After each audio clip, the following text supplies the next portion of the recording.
Vamos a abrir nuestras Biblias en Romanos capítulo 3 esta mañana.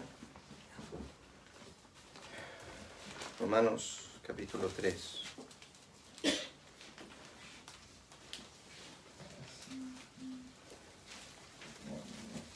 Vamos a comenzar nuestra lectura en el versículo 21, Romanos 3, 21.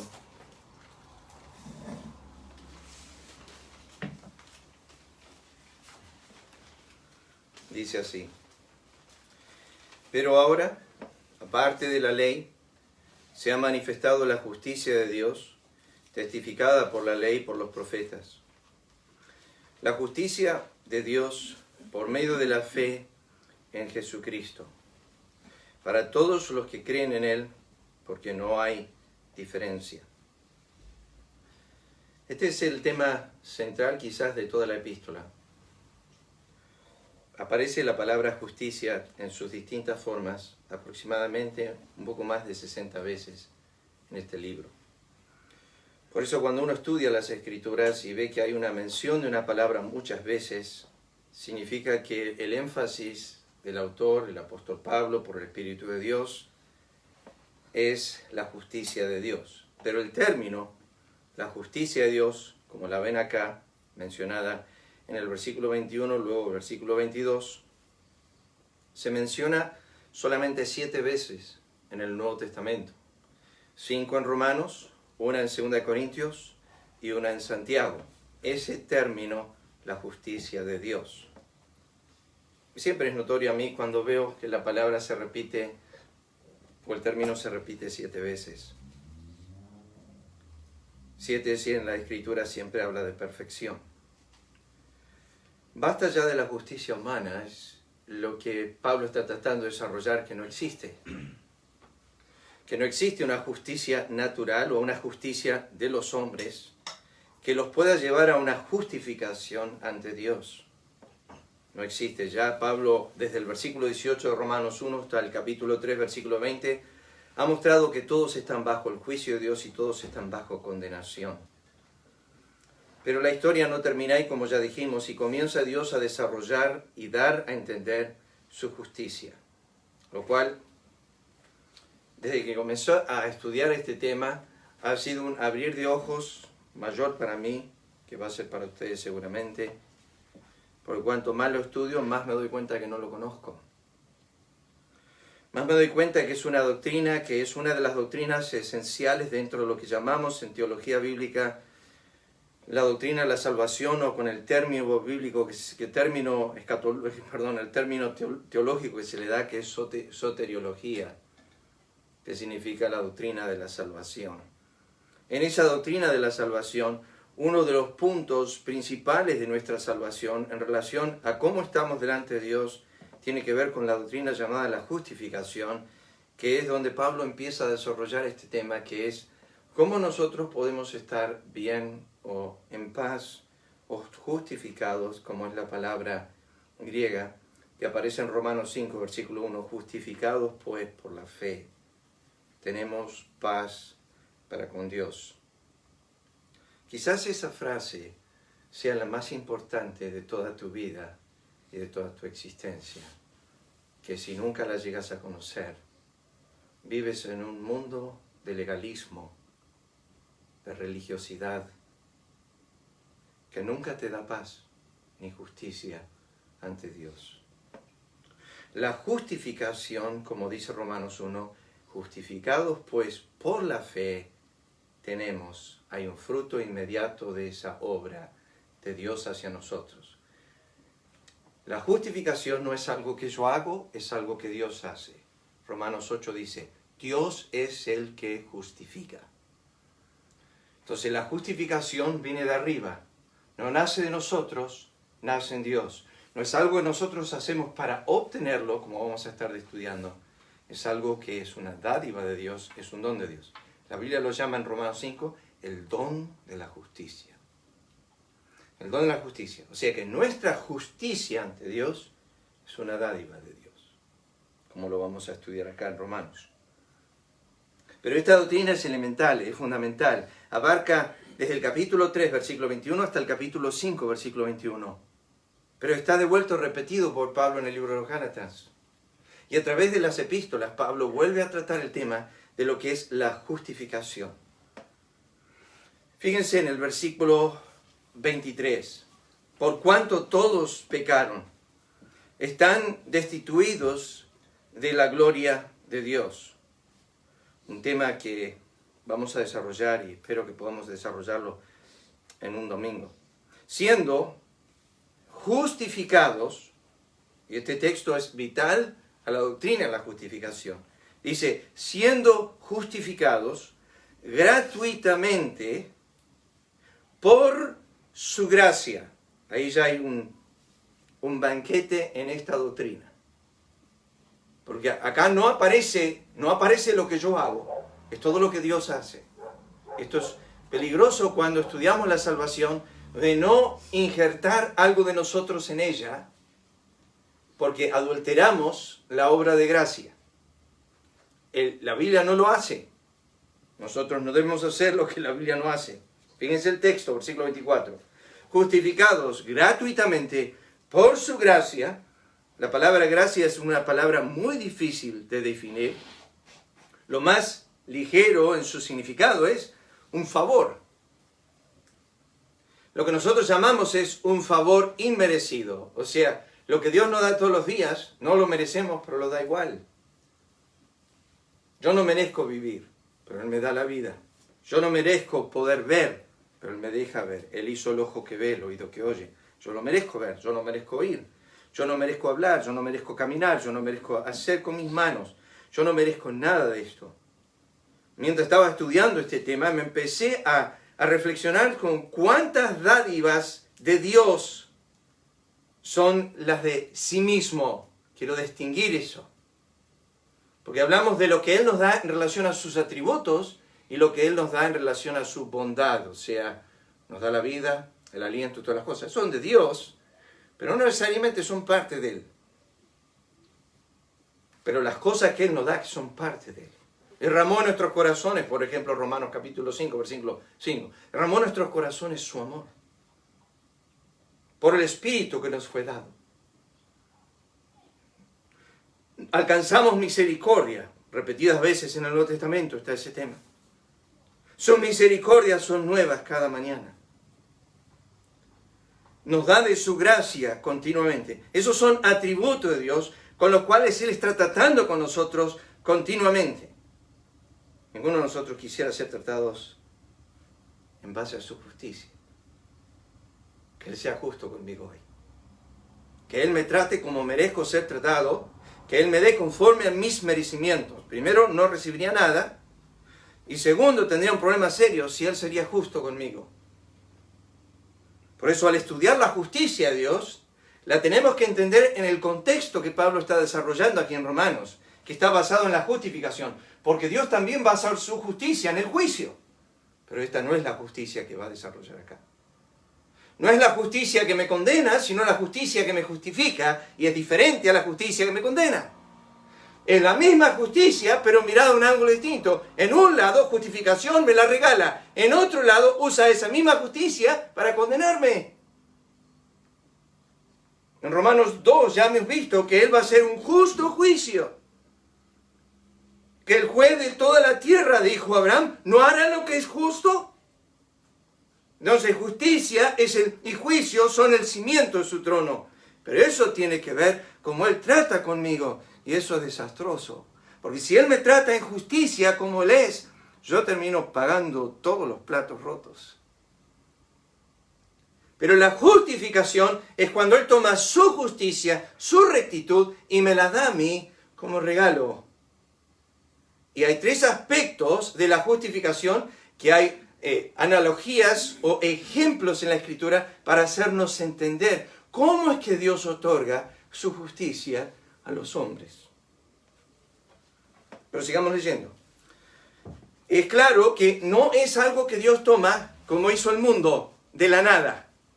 Esto hay que entenderlo claramente. Al estudiar la doctrina de la justificación, no es como Dios hizo el mundo. La Biblia dice, de lo que no existía, Dios formó. De repente empezó a aparecer las cosas. A veces Dios toma de algo pequeño y hace algo más grande, como hizo con los 5 panes y los 2 peces. Tomó lo poco que tenía ese muchacho y lo multiplicó. Y los discípulos quedaron maravillados y la multitud se debería haber dado cuenta. Tomó el agua de las 6 tinajas y las convirtió en vino. Algo, y de ese algo lo tomó y lo usó. Pero a veces, de la nada, produce, como el mismo universo. No existía nada. Y Dios de la nada hizo todo. Pero la justicia de Dios no es algo que Él inventó en algún lado y dijo, vamos a agarrar este paquete y se lo voy a regalar a ellos. No, Pablo expresa que la justicia de Dios, Romanos 1:17, está en el Evangelio. O sea que la justicia de Dios tiene que ver con una persona.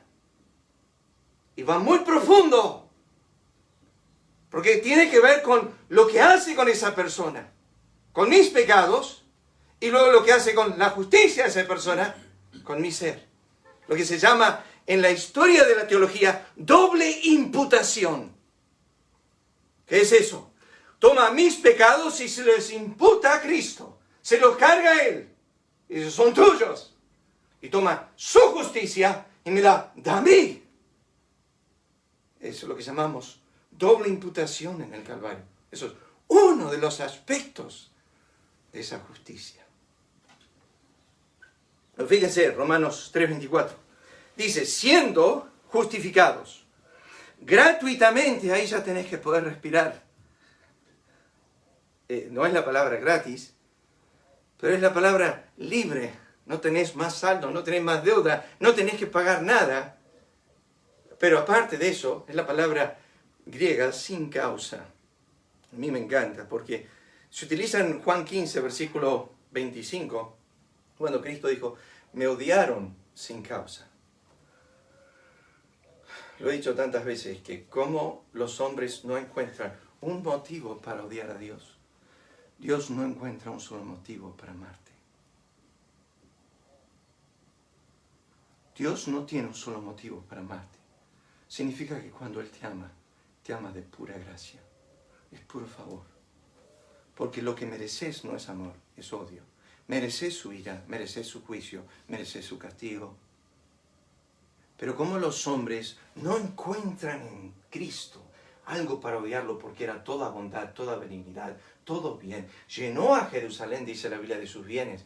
No había lugar donde él iba que no destilaba bondad a la tierra de Palestina. Y sin embargo lo odiamos, lo aborrecieron, lo crucificamos. Y la pregunta es, ¿por qué? ¿Qué mal hizo? La gran pregunta es, Pilato le preguntó a la multitud, ¿qué mal hizo? ¿Dónde está el pecado de este hombre? ¿Qué es lo que hizo mal?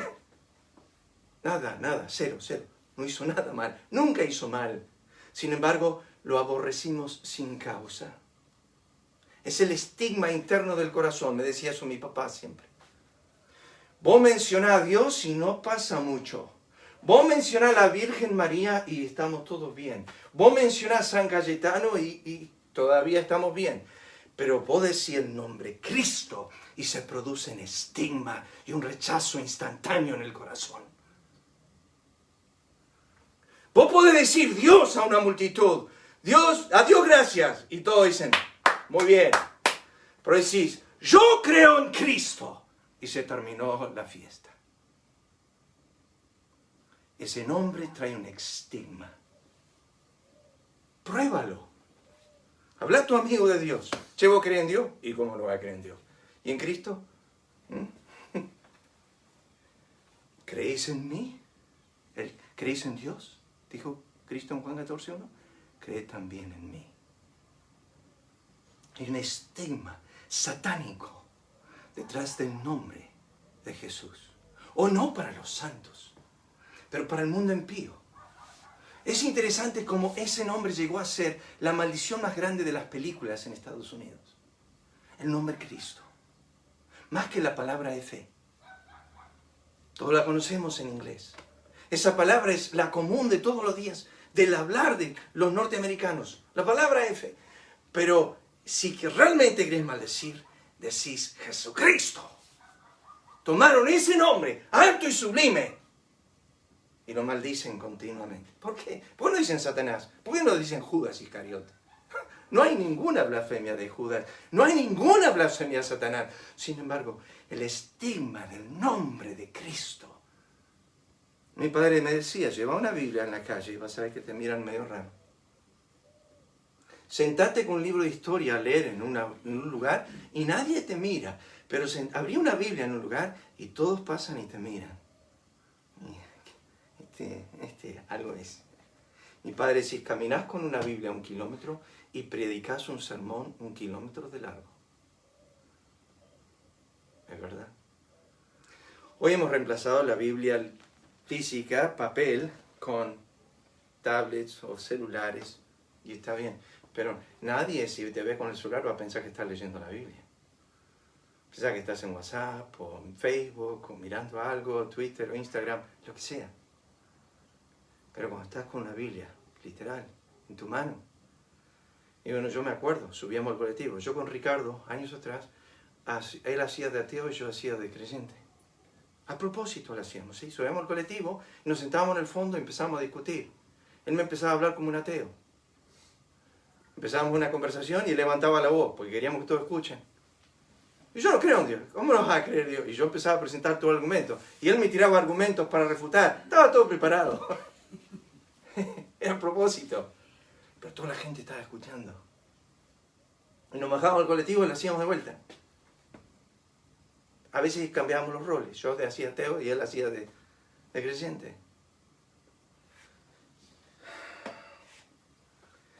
El nombre de Cristo.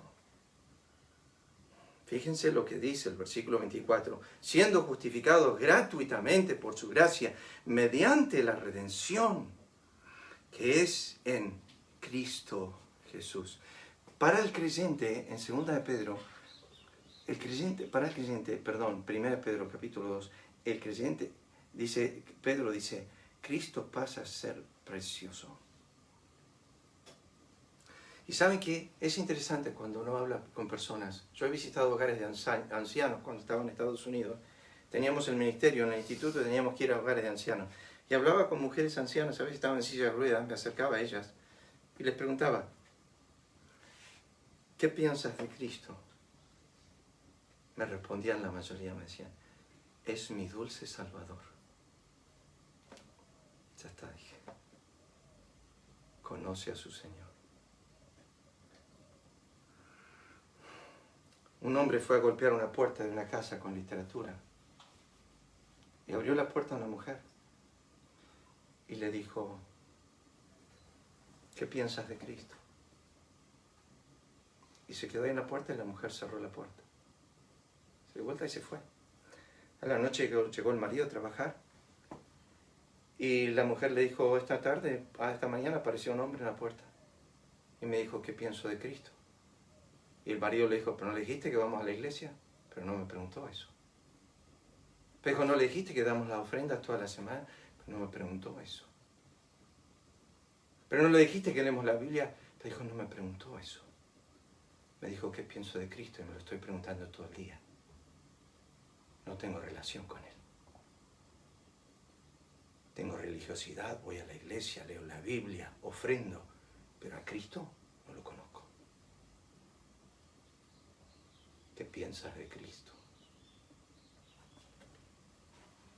Romanos 3:25.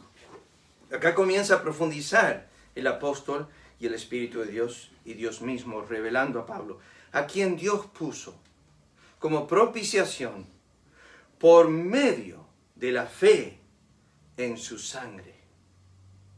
Por favor, quiero, queridos hermanos, que miren siempre el ángulo y la dirección es Dios. Es Cristo, el Evangelio, la cruz.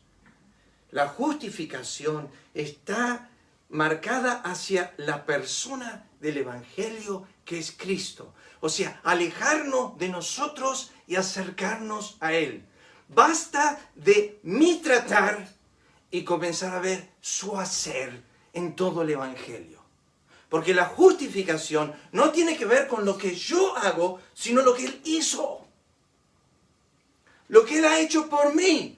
Aparte es un término legal. Cuando estudiemos más a fondo la justificación, no es que Dios me hace justo. Eso no es justificar. Justificación es declarar a alguien en una corte que es justo.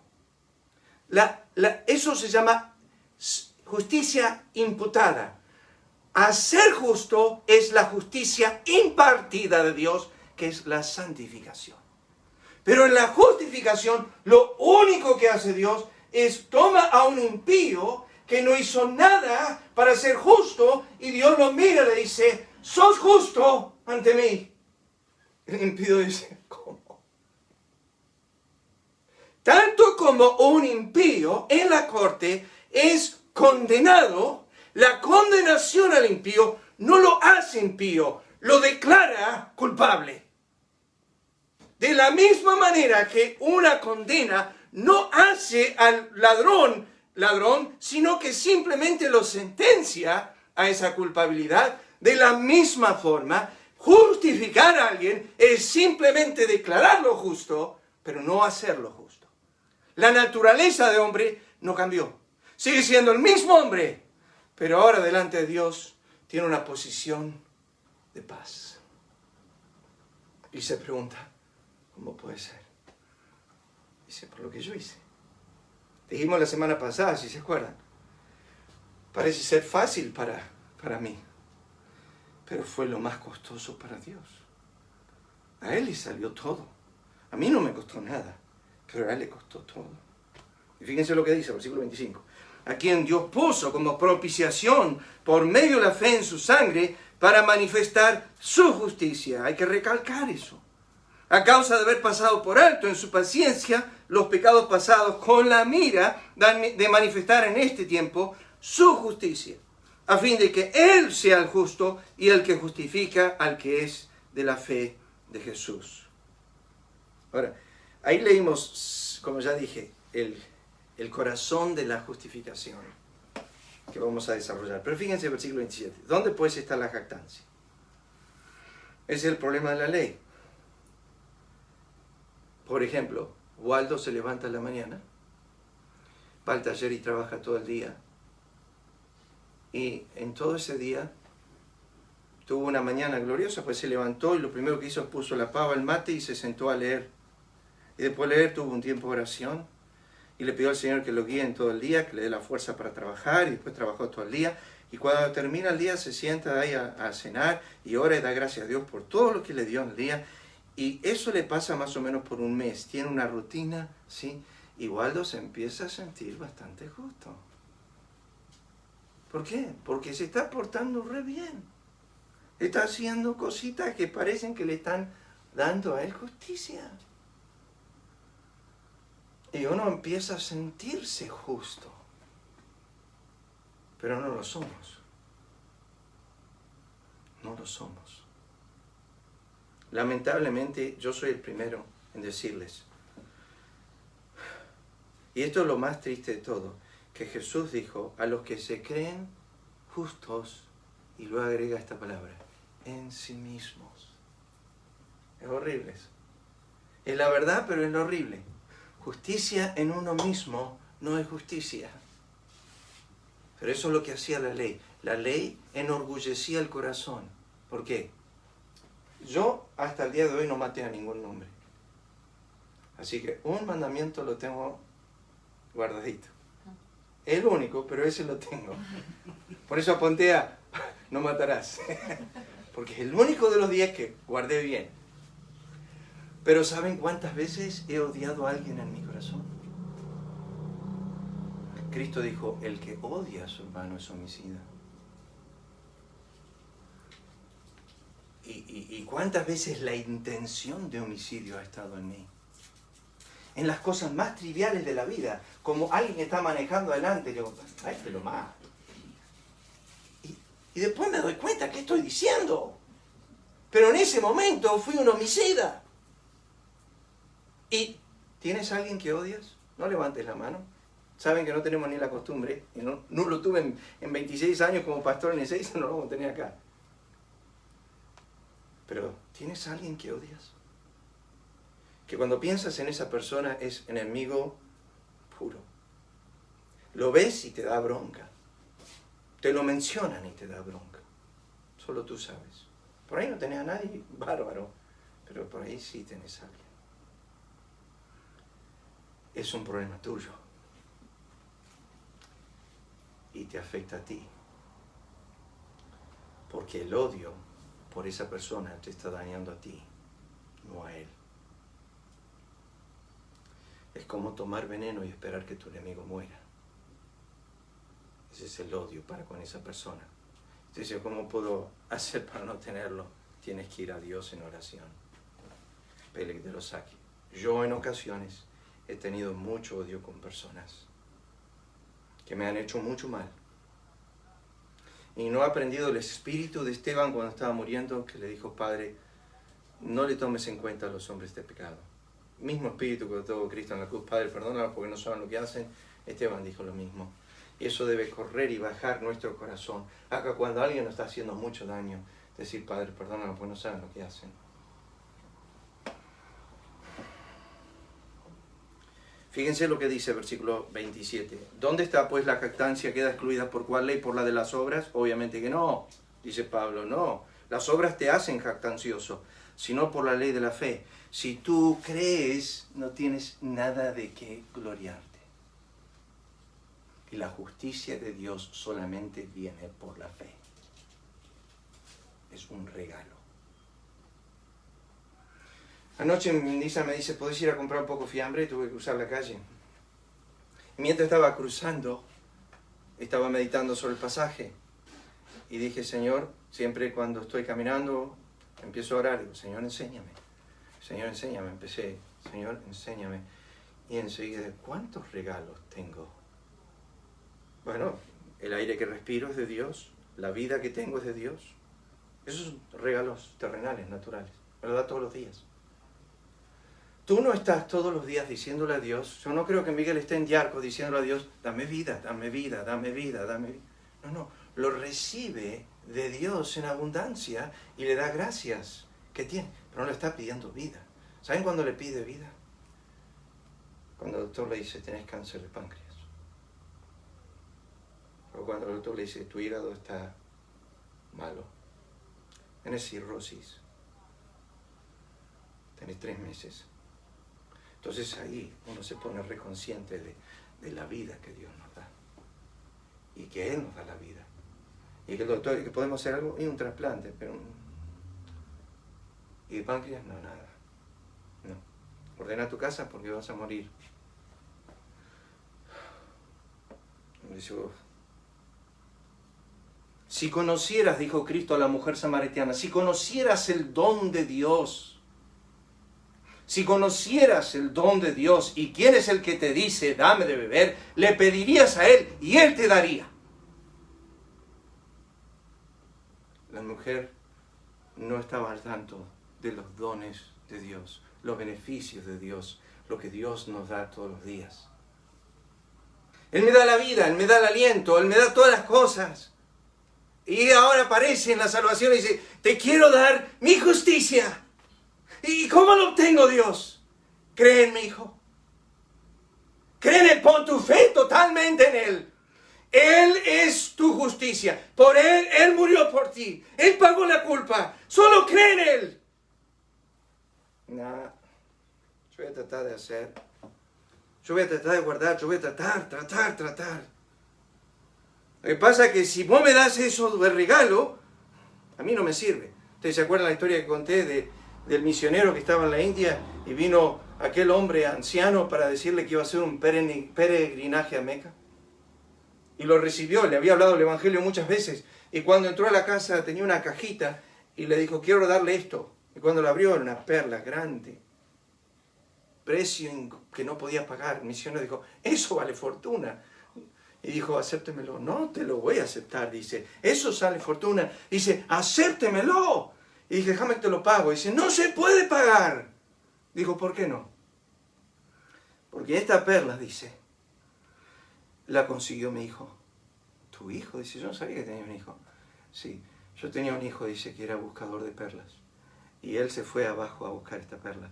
Lo profundo, dice, pero lo que pasa es que quedó demasiado tiempo y reventó un pulmón. Y cuando subió con esa perla ya no iba a vivir más. Me la dio a mí. Así que esa perla tiene el valor de la sangre de mi hijo. Aparte de ser la perla costosa, costó la vida de mi hijo esa perla. Así que no tiene precio.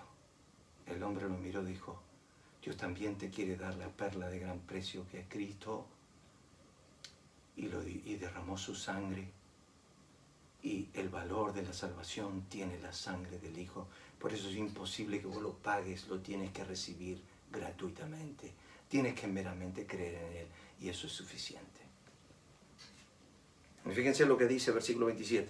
Por lo cual, ¿dónde pues está la jactancia? ¿Queda excluida por cuál ley? ¿Por la de las obras? No, sino por la ley de fe. Ustedes saben que Cristo murió para matar la soberbia. Eso lo dice 1 Corintios 1, lo dice Gálatas 6:14. Lejos esté de mí gloriarme, sino en la cruz de Cristo. Pero 1 Corintios 1 dice, Dios escogió lo vil, lo necio, lo menospreciado, lo que no es, para que ninguna carne se jacte en su presencia.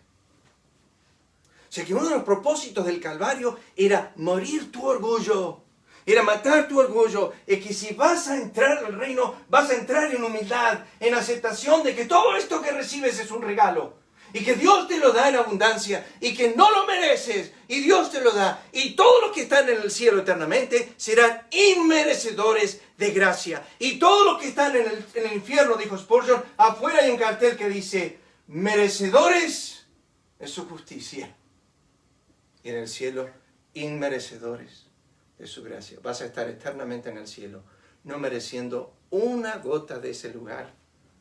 Pero si vas al infierno, lo mereces todo. Si vas al infierno, es el lugar donde mereces todo. Si vas al cielo, es el lugar donde no mereces nada.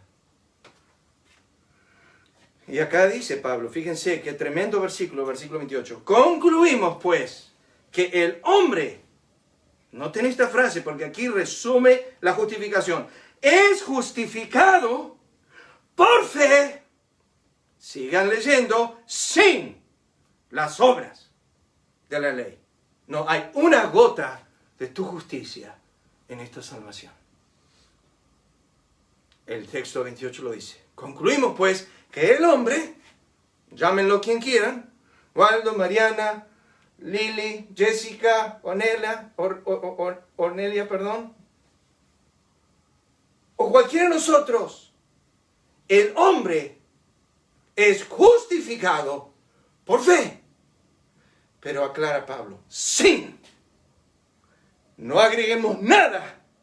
No es fe y bautismo, no es fe y iglesia, no es fe y Biblia, no es fe y oración, no es fe y ofrendas. Es fe solamente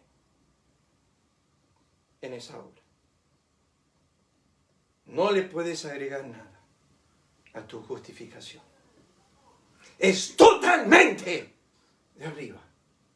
Es una dádiva de Dios y es una vez para siempre. Es la palabra literalmente en el sentido que está en el griego. Dios justifica y no sigue justificando. Cuando Dios te declara justo, lo sos para siempre. Y los dones de Dios y el llamamiento de Dios son irrevocables. Es por eso que este hecho de la justificación sucedió en la eternidad pasada. Dice, predestinados, nos llamó, nos justificó y nos glorificó. Es todo pasado en Dios. Él ya lo hizo para contigo. Cuando tú crees, recibes los beneficios de la eternidad pasada, que ya están a tu disposición. Pero fíjense, versículo 29. ¿Es Dios solamente Dios de los judíos? ¿No es también Dios de los gentiles? Ciertamente también de los gentiles, porque Dios es uno. Y Él justificará por la fe a los de la circuncisión y por medio de la fe a los de la incircuncisión. Luego, por la fe invalidamos la ley en ninguna manera, sino la que la confirmamos. Miren el versículo 21. Quiero desarrollar algunos pensamientos rápidamente, ya estamos en hora, así que no se preocupen. Fíjense. Pero ahora, aparte de la ley, me gusta mucho eso, quiero decirles lo que significa esa frase. La palabra griega es sin. Es un adverbio que significa separadamente, por sí mismo. Separado se traduce fuera, sin esto.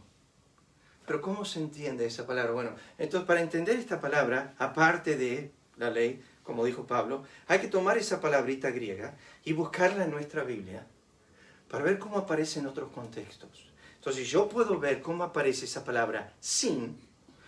Acá dice sin ley.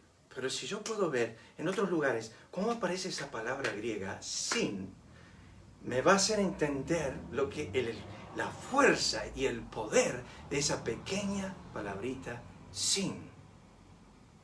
Aparte de ley se traduce sin ley. ¿Qué pasa? Escuchen esto, queridos hermanos. Si yo te digo a vos que tienes que ir al cielo, le he preguntado tantas veces a la persona en la calle, ¿qué estás haciendo para ir al cielo? ¿Cuál es la respuesta normal y común? Lo mejor que puedo. Y le digo, ¿qué es lo mejor que podés? ¿Qué estás guardando? Estoy guardando los mandamientos. Bueno, le dije, decime cuáles son. O los conocés ya. No, pero vos lo estás guardando, así que lo debes tener bien en memoria. No sé. No sabés, pero lo estás guardando. Sin ley. ¿Qué pasa si yo te digo, vamos al cielo, pero no puedes hacer nada para llegar? Había un folleto que dábamos años atrás, teníamos 2 de esos, de Seiza. Uno decía, ¿qué debo hacer para ir al cielo? Abrías el folleto y era todo blanco y una sola palabra, nada. Solo creer. Y después había uno que decía, ¿qué debo hacer para ir al infierno? Abría el folleto y decía, nada, ya está yendo. Y decía, qué bonito folleto para la gente. Pero llama la atención. Despierta un poco la curiosidad. Mirá vos, ya estoy yendo. Si naciste condenado, estás yendo hacia el infierno.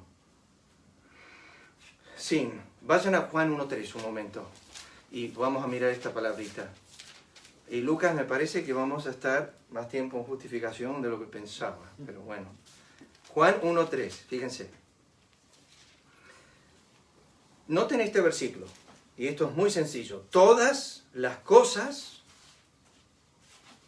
cuando la Biblia dice ahí todas las cosas, está incluyendo todas las cosas. Colosenses lo amplía y dice visibles e invisibles. Pero con todas las cosas, ahí dice la frase por Él, está apuntando a Cristo, Juan 1.3, fueron hechas. Y aparte de Él, esta es la palabra griega, la misma. O sin Él. Si sacamos a Cristo de la creación, nada de lo que ha sido hecho, fue hecho. Para entender el contexto es esto. Yo miro el universo y digo, wow, ¿de dónde vino? Tiene un solo creador, se llama Cristo. Saco a Cristo del contexto de creación, no existe universo. No hay plantas, no hay árboles, no hay aire, no hay oxígeno, no hay ángeles, no hay hombres, no hay nada. El texto dice, sin Cristo, nada, con Cristo, todo. Ahí empezás a entender la fuerza de sin. Sin Cristo, nada, con Cristo, todo. Sin ley, aparece una justicia. No es mía, no. Pues la tuya viene por la ley.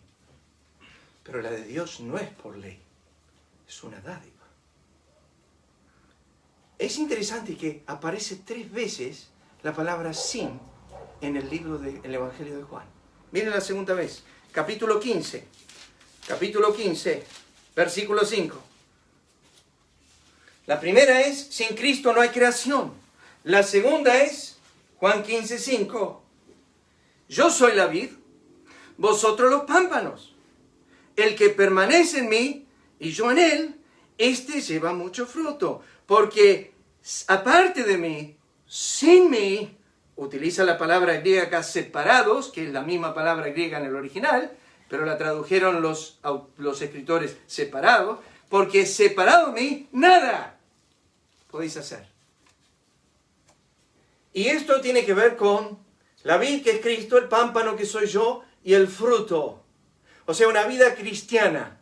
¿Cómo se vive la vida? Permaneciendo en Cristo, tal forma que sin Cristo no puedo vivir una vida cristiana, con Cristo todo lo puedo en Cristo que me fortalece.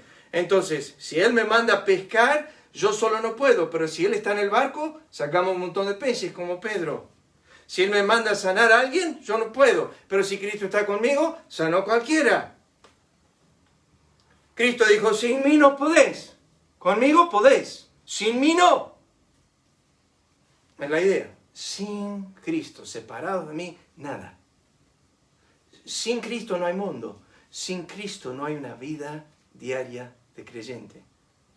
Tú me puedes decir, ¿cómo puedo hacer para vivir la vida cristiana? En realidad no la debes vivir vos. Debes dejar que fluya a través de Cristo en ti. Es tu comunión con Él que hace que esa vida fluya. Porque es su savia en el pámpano que da fruto. Si te acercas a una viña y te acercas al pámpano, no vas a escuchar el pámpano haciendo para dar fruto.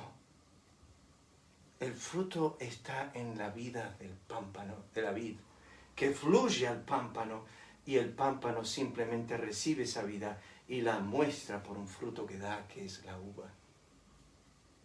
Y tú como creyente unido a Cristo puedes dar fruto que glorifica a Dios, pero separado de Cristo, de su comunión, no hay fruto. No hay fruto. Y la última vez que aparece en Juan, vayan al capítulo 20. Miren esto, capítulo 20. Versículo 7. Se ha hecho tanto, los católicos hicieron tanto de este texto. Es el sudario, fíjense lo que dice. Y el sudario que había estado sobre la cabeza de Jesús, no puesto con los lienzos, sino enrollado en un lugar aparte, separado. ¿Saben de qué habla este texto? De la resurrección. El sudario estaba ahí, pero Cristo no. Los católicos dicen que encontraron el sudario. Y lo interesante es que pusieron una foto años atrás en Clarín. Y Clarín puso una foto de la imprenta, de la imagen, de la sangre del sudario. Porque cuando pusieron el sudario sobre el rostro de Cristo, quedaron las marcas de sangre en el sudario que moldeó la imagen de Cristo. Y lo interesante del sudario es que tenía la imagen de la corona de espinas y tenía una imagen de un rostro y después tenía en el rostro un Cristo totalmente lleno de barba. Y mi padre me lo hizo resaltar. Cuando yo era más joven me dijo, fíjate el sudario que está en Clarín. Hay un problema con el sudario. Yo dije, ¿qué problema hay? Primero la imagen dice, pero fíjate que tiene el Cristo en el rostro. Barba, le dije. ¿Qué dijo Cristo en Isaías 56? Di mi barba, di mis mejillas a los que me arrancaron la barba.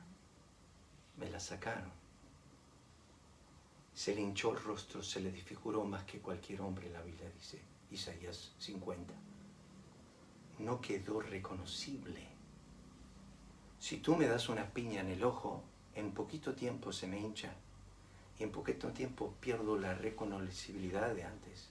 Y si me golpeas mucho en todos lados de la cara, termino sin una apariencia reconocible. Quedó todo hinchado. Cristo fue abofeteado toda la noche. Le arrancaron la barba. ¿Me dicen ustedes si tenía un rostro reconocible? No. El sudario es una mentira. ¿Existió? Sí. ¿Lo encontramos? No. Es más, la Iglesia Católica vende las espinas de la cruz. Dice que si juntan todos los vidriecitos donde está la espina de la cruz, se hace un bosque. Yo sé que es un negocio. Pero acá dice, estaba sin, aparte, enrollado. Ya Cristo no estaba ahí. Simplemente el sudario está diciendo, el que estaba aquí no está más, resucitó.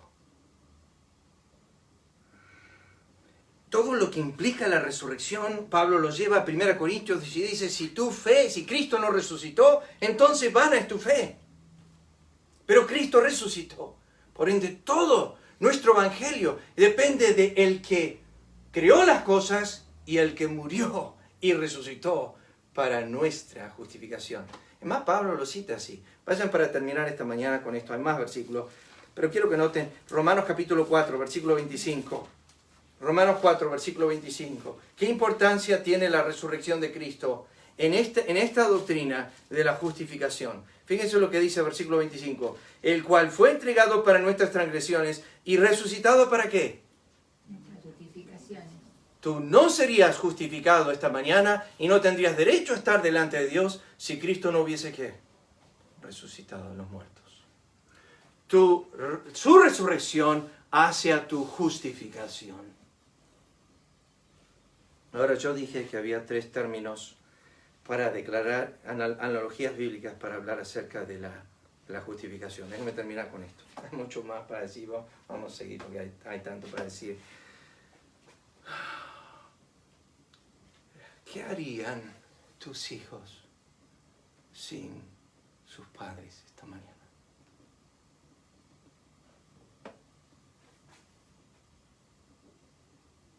Estarían bastante perdidos, ¿no? Ellos no lo saben, pero ellos dependen 100% de ti. Y tú también sabes eso. Pero ellos están en una peor situación esta mañana, yo creo. Están en Efesios 2, 12 y 13. Están sin Cristo, están sin Dios y están sin esperanza. Eso es peor que estar sin padres. Porque pueden estar sin padres, pero tener a Cristo. Pero tener a padres y no tener a Cristo, eso es un estado terrible.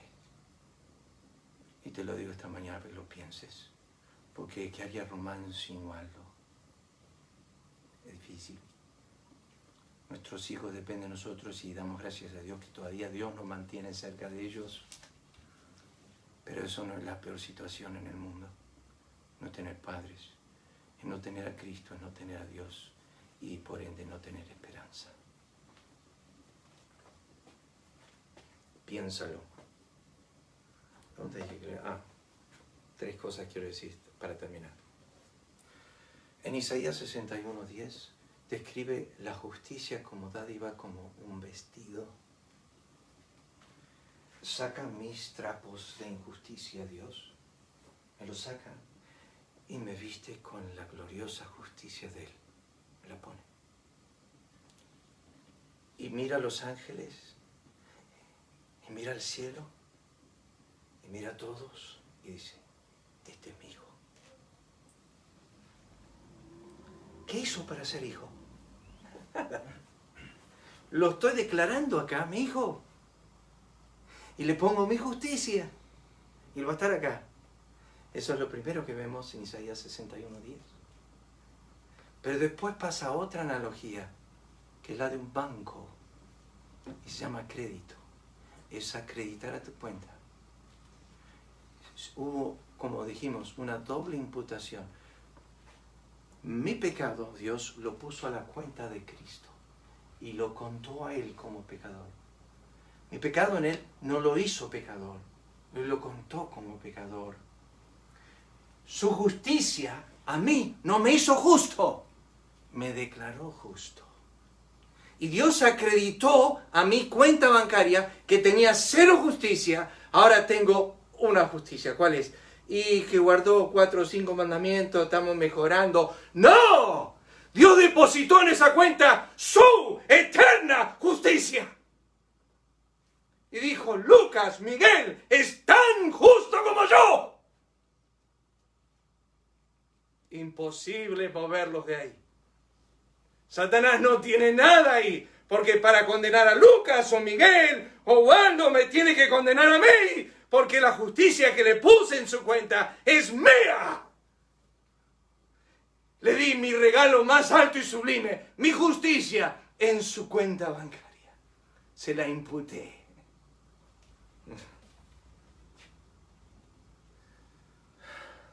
Y la última es la de una corte y un juez, que están todas en Romanos. Y en esa corte, Dios mira y le dice, léeme lo que hizo este tipo. Léeme todo. Y va en la lista, y la lista es larga, y el hombre está con la cabeza agacha, mirando al suelo, y le lee todo. Y merezco el infierno 1000 veces. Y Dios levanta y mira y dice, mira al hijo, y dice, lo justificamos, lo perdonamos. Y dijo, sí, por él morí, por él pagué. Y Dios dice, justificado eres, Y luego estoy mirando a Dios, pero no hice nada. No, pero yo hice todo. Yo pagué todo ya. Y te declaro justo para siempre. Ahora vamos a trabajar con tu naturaleza. Pero de esta corte vas a salir libre, con una deuda totalmente saldada. No debes nada. Tetelestai se ha pagado por completo. Vamos a orar. Padre, gracias por esta mañana. Tú sabes que entendemos poco. Y queremos entender esta doctrina tan preciosa de tu palabra, la justificación. Y verla en su anchura, su profundidad, su longitud y su altura. Gracias por los hermanos acá, 9 de julio. Gracias por poder compartir este tiempo. Señor, ayúdanos a entender esta verdad gloriosa de tu palabra. Y por nuestros hijos, tú sabes la carga que llevamos. Acuérdate de ellos, que no se pierdan. Es mejor que en este mundo se queden sin nosotros, pero que nunca estén sin Dios, sin Cristo y sin esperanza. Y oramos para que no estén así en este mundo. Porque si están así en este mundo y perecen así, estarán sin Dios y sin Cristo y sin esperanza eternamente. Y no lo deseamos para nuestros hijos, ni para nuestros padres si están sin Dios, sin Cristo, ni para nuestras familias. Tú sabes, oh Dios. Oramos por ellos. Que tengas misericordia de nuestros hogares. Gracias por este tiempo en tu presencia. Lo pedimos en el nombre de Cristo. Amén. El Señor les bendiga.